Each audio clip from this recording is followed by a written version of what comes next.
It was 11 long days ago that the Republican candidates for president were hit with a crisis like no other in the history of presidential campaigning. We are just confirming that Donald Trump will moderate a Republican debate on December 27th in Des Moines, Iowa. And joining us by phone is Donald Trump. Thank you so much for joining us, Mr. Trump. Absolutely. My honor. So we got word, actually the New York Times put out the note that it was official. You would be moderating this debate December 27th. You're doing it. Why? Well, I was asked to do it by a number of people, including some of my friends that are Republicans and strong Republicans, and I thought it would certainly be a little change of pace for Donald Trump, so I'll do something that I've never done before. This is what you should be doing, not me, but I'll do something that I've never done before, and we'll give it a shot. We'll see how it is. I think I have a lot of good questions to ask. I feel very strongly about the country, so we'll see how that all turns out. It could be the last debate before the primary in Iowa.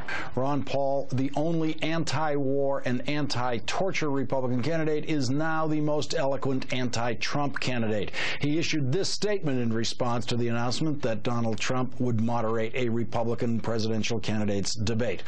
The selection of a reality television personality to host a presidential debate that voters nationwide will be watching is beneath the office of the presidency and flies in the face of that office's history and dignity.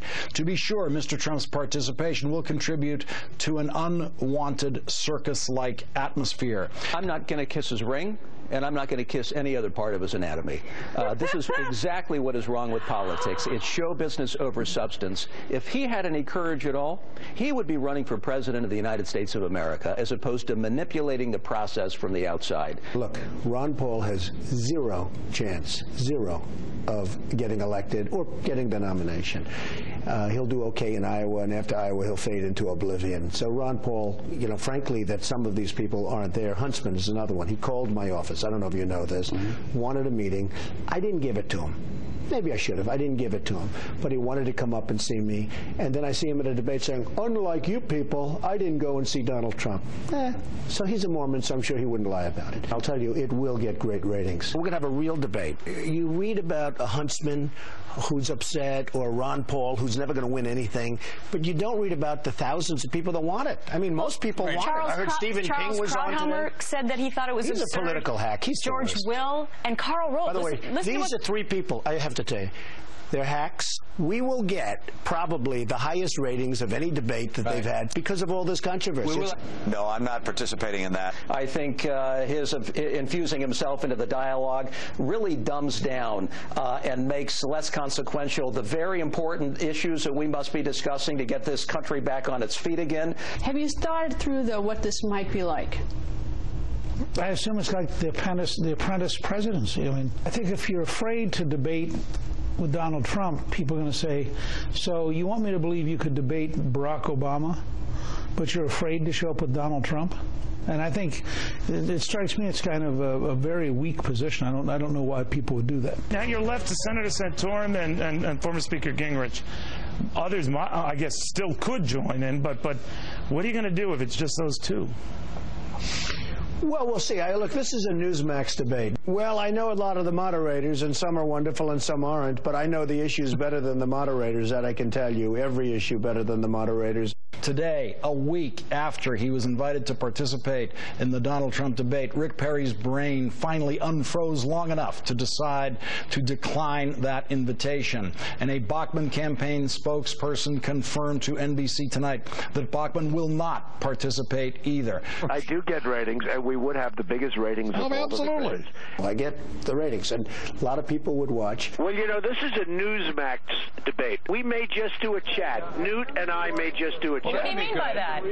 Well, we may just talk about the world and about the economy, and maybe it'll be interesting to people. Very nice. You're still going to have debates with just two candidates? We may have a chat. We may have a chat. I may chat with Newt for an hour, and I think it'll do well. Everyone says we'll have the highest ratings if we do it. Newt Gingrich is showing up, and Santorum showing up. All right. Are you going to show up to this debate? Is it going to happen? Well, I am going to show up, and maybe we'll just have a chat. We might just discuss the world, and we'll discuss it with ourselves. Maybe we'll just do a chat. Newt and I will talk about what has to be done. And you're going to ignore Santorum? You're going to just say, hey, you get out of here? No, he'll be there. You know what? He'll be there. Look, he's not doing great in the polls. No, but he's nice enough to show up. You got to ask him a few questions. You're right.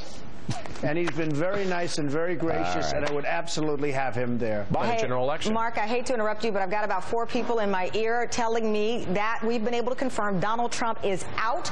He's fired himself. He's not going to moderate that debate December 27th. I've decided to cancel the debate. I don't want to waste a lot of Newt's time or Rick Santorum's time or Donald Trump's time. Well, the Republicans, Neil, are very worried that I'm going to run as an independent. And I certainly have looked at it. I even, in my new book that just came out, I disclosed in the financial disclosure my net worth and my cash and my assets and lots of other things. And I am looking at it if the Republicans choose the wrong candidate, which is a possibility, and if the economy continues to be bad, which I think it will be because we have incompetent leadership. And as you know, we would have done very well. We would have gotten great ratings. I think it would have been a very exciting debate and an important debate. And so the 11-day Republican Party crisis ended today with Trump, as always, lying. I showed you last night how he had rewritten what I called the not yet canceled debate into merely a chat. Trump today realized there is greater publicity value for him in continuing to lie about the possibility of running for president than there is in moderating a chat with Newt Gingrich and Rick Santorum 2 nights after Christmas. And so the inveterate liar will continue his book tour and continue to lie about the possibility of running for president because no one wants to talk about the blather that's in Trump's book, and Trump obviously hasn't read his own book, so he doesn't know how to talk about the book. Trump will continue to lie about running for president in order to promote his television show, and the most gullible performers at Fox News will continue to nod worshipfully as Trump continues lying.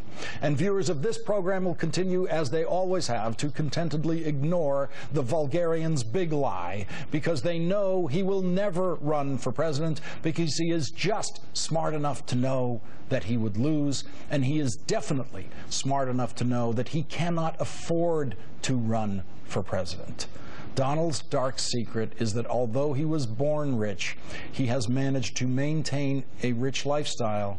He will never, ever be even close to rich enough to finance a presidential campaign. And John Huntsman was right about Donald.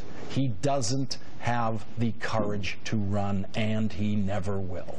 Little spoiled Donald Trump was born rich, but he was definitely not born to run, and he never will.